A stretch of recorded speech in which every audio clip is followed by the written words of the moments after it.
Hello, what's happening, guys out there?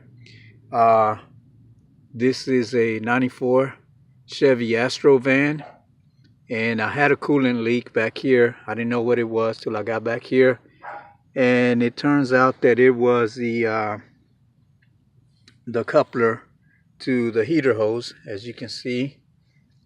Uh, these things are real. I guess with time they get kind of brittle inside of there and they break. So this one broke, and what I ended up doing was my screwdriver broke in the process of doing this too. So I used a punch and I stuck it in there. I took out the remainder of what was left in there. Once I did that,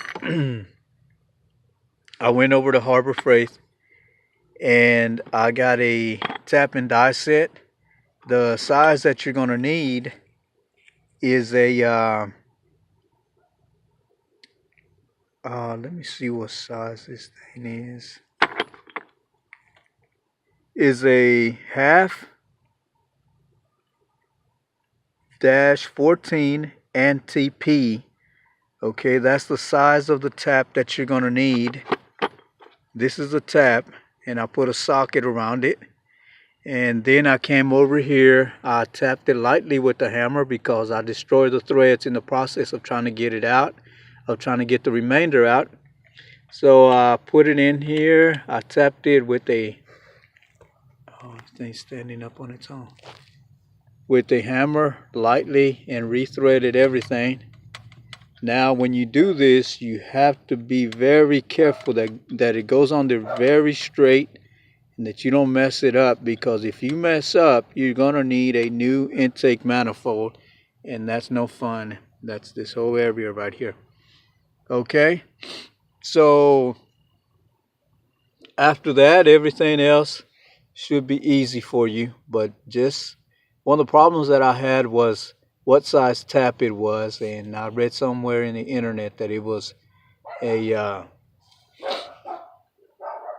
let's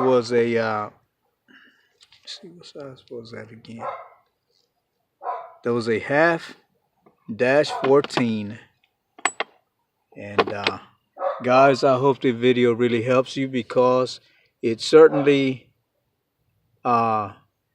will help us from time to time when we get into problems like this and we have some things that we cannot solve.